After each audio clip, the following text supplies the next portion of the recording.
Hello, I know you can hear me. Give it a rest. No one cares. What gives? I didn't kill anybody. No, what you did was much worse. No, it wasn't. I'm not gonna argue with you. Why not? Afraid you're gonna lose? I'm afraid it will be a waste of my time. You probably don't know the difference between wrong and right. I do, but this has nothing to do with morals. What are you reading? None of your business. Is that a book on moral philosophy? That's rich. What's that supposed to mean? Well, philosophy of any kind seeks to further one's knowledge. Philosophers seek to learn and understand the world around us. It also requires cognition, which I think you've made it clear that you are incapable of. That book is wasted on you. And why should I listen to you on morals? You're in a cell. Well, you're already listening to me if you're reading that book. What do you mean? Look at the name. Mart Sherman and... Look at my ID. Mart Sherman. Believe me now? Not really. How do I know it's really you? It could be a prank. How do I even know that you aren't a figment of my own imagination? How do I even know if I exist? I hate skepticism. For now, I think, therefore I am. It's Rene Descartes. Fine, I'll believe you, Mart. Alright, Mart, let's make this interesting.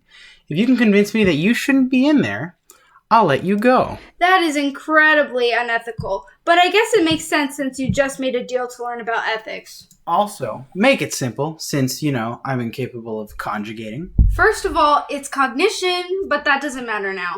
Alright, the best place to start is what moral philosophy is. Moral philosophy is... To make this more interesting, you have 3 to 8 minutes to explain everything to me. Fine, but you'll only be getting the equivalent of some intro class at a community college. Good enough for me.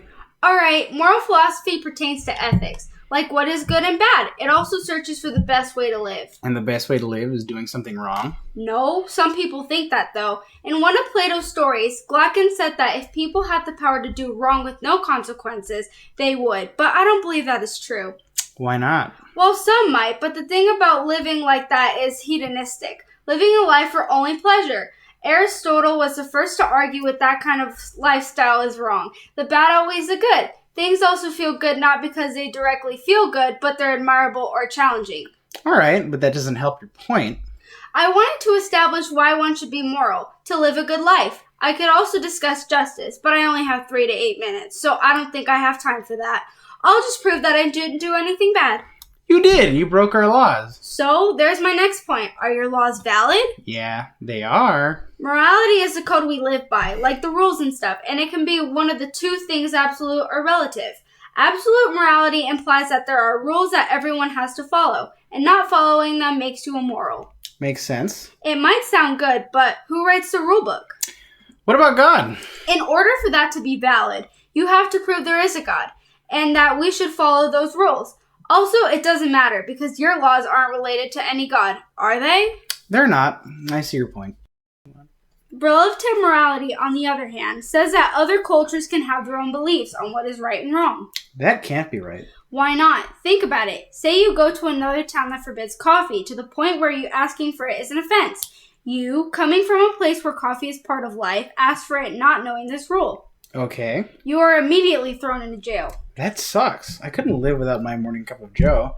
But that makes sense. Am I right for drinking coffee, or am I a criminal for enjoying this holy beverage?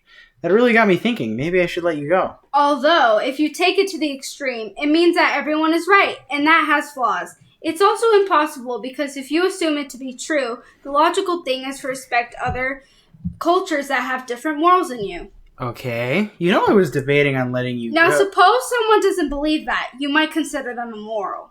Okay. But if you consider them immoral, you're doing it from an absolute standpoint, which means that living in a way that reflects moral relativism requires some moral absolutism. You almost had me there. I was thinking about letting you go. Ha! Well, if I didn't finish the argument, I don't think I'd be that good of a philosopher. You're losing the argument to yourself at this point. Are you really that good of a philosopher? I haven't finished yet. Plus, people debate this all the time. It's just a part of philosophy. There's no definite answer. If there's never an answer, why bother? I can't stand not being able to finish my morning crossword puzzle, and that doesn't matter. These things do. I bother because philosophy isn't just about finding answers. It's about pondering questions. Bertrand Russell said that philosophy is studied not for the answers, but for the sake of the questions. Contemplating questions improves us as people by improving our ability to think and question things without being held down by things we haven't questioned yet. You're off track again. So picky. My main point is that you should consider if other people have laws different than yours before you throw them in jail all willy-nilly. So what you're saying is that if a person from another culture goes and begins serial killing, then I shouldn't punish them because he was raised in a culture that allowed that. No, because that is still wrong and harmful. One way to judge if actions are wrong is looking at who is affected and how it's affected them. It's also referred to as utilitarianism. It has many flaws, but for many purposes, it will do just fine. Back up. What are the flaws? Well, it implies that sacrificing an innocent human life is alright if it saves people. It really focuses on the consequence of your actions, but I'm not going to talk about that.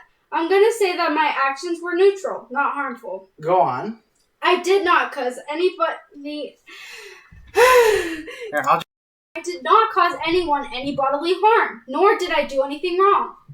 Yeah, you did. I sneezed at a town meeting, and you put me on death row. You offended everyone. No one noticed but you. Fine. I was offended, but that makes one person affected negatively versus no one benefited. The thing about this is, death is worse than any annoyance. And you're willing to let me die because you're annoyed. I might have done something mildly wrong, but you want to kill me, and that just doesn't add up. Okay. Alright, I think I've heard enough of what you've been saying. Do you agree with everything I've said so far? I did, yes. Then you should agree with my conclusion. I was unaware of one of your laws, and I broke the law that hurt no one, which means I am not guilty. I can live with that. Alright, let's go. I guess I can say that I argued my way out of a prison, yes. I knew a doctor's degree in philosophy was useful. You didn't. I was going to let you out the whole time. I've read other books of yours, and I wanted to see what you could do. Not cool, man. Not cool.